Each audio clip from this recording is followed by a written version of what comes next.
በኢትዮጵያ ኦርቶዶክስ ተዋሕዶ እምነት ተከታዮች ዘንድ በቁልቢ የሚከበረው የቅዱስ ገብርኤል ንግስ በዓል በርካታ ምዕመናን በተገኙበት በተለያዩ ሃይማኖታዊ ስነ ስርዓቶች በድምቀት ተከብሯል። በዓሉን ለማክበር በቁልቢ ደብረ ኃይል ቅዱስ ገብርኤል ገዳም የተገኙት ምዕመናን በዓሉን በቅዳሴ፣ በስብከተ ወንጌል፣ በዝማሬና በተለያዩ ስነ ስርዓቶች በድምቀት ማክበራቸውን የገለጹ ሲሆን በአካባቢው ማህበረሰብ የተደረገላቸው አቀባበል የኢትዮጵያዊ እንግዳ ተቀባይ እሴት የተንጸባረቀበት መሆኑን ተናግሯል። ቤቶችን በማቅረብ ምግቦችን በማቅረብ ከየቤተ ክርስቲያኑ ከየአድባራቱ ደግሞ ማህበረ ቅዱሳንም ጨምሮ በአካባቢው ላይ ምግብ በማቅረብ ጥሩ አገልግሎት እየተገኘ ነው።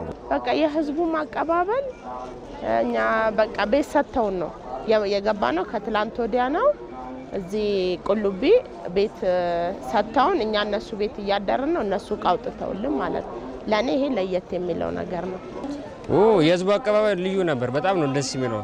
ከጸጥታ ክፍሉ አካል ጀምረስ ስናነሳ የህዝቡ አቀባበል በቃ የሀገሪቱ በሙሉ ብቻ ደስ ይላል። ህዝብ ተቀባይ ነው። እንደምንሰማው ነው የተደረገልን። በርካታ ምዕመናንን የሚያሰባስቡ መሰል በዓላት ሲከበሩም ስለ ሀገር ሰላምና አንድነት በመጸለይ ሊሆን እንደሚገባ ተጠቁሟል። መሰባሰቡም ያለው ሰላም ሲኖር ነው።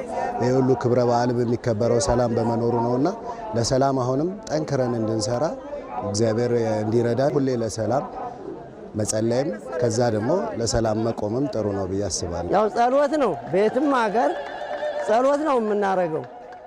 ከእግዚአብሔር የሚያሸንፍ የለም። ሁሉም ነገር ሰላሙንም የሚያመጣው እሱ ነው።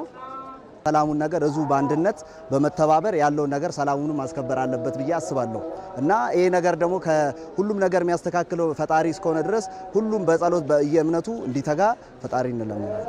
እንግዲህ በየበኩላችን ጸሎት ብናደርግ ባለው ሰላም ለሀገራችን ሰላምና ደህንነት ሁላችንም ጸሎት እያደረገን ሀገራችንን ሰላም እንዲያደርግልን ወደሱ እንተማለን። በርካታ ምዕመናን የሚሳተፉበት ይህ የንግስ በዓል የአብሮነትና የትብብር እሴት ደምቆ የሚታይበት ጭምር ነው። በጣም ጥሩ ነው። ህብረተሰቡ እዚህ ለበዓል ብሎ የመጣ ሁሉ ራሱ ፍቅር አለው። ከየትም አቅጣጫ ማንም እከሌ ሳይል ሁሉን ተባብረው ውሃ የያዘ ውሃ እየሰጠ ምግብም የያዘ ምግብ እየሰጠ መጠለያ ያጣና ጠጋበል ምናምን እየተባበረ በጥሩ ሁኔታ በፍቅር ነው ያለው እስካሁን ድረስ እንዳየ ነው። በዓሉ በስኬት እንዲጠናቀቅ ህብረተሰቡን በማሳተፍ የቅድመ ዝግጅት ስራዎች ሲሰሩ መቆየታቸውን የገለጹት የምስራቅ ሐረርጌ ዞን ፖሊስ መምሪያ አዛዥና የበዓሉ የጸጥታ ግብረ ኃይል ሰብሳቢ ረዳት ኮሚሽነር ናስር መሐመድ በዓሉ በስኬት ተጠናቋል ብለዋል።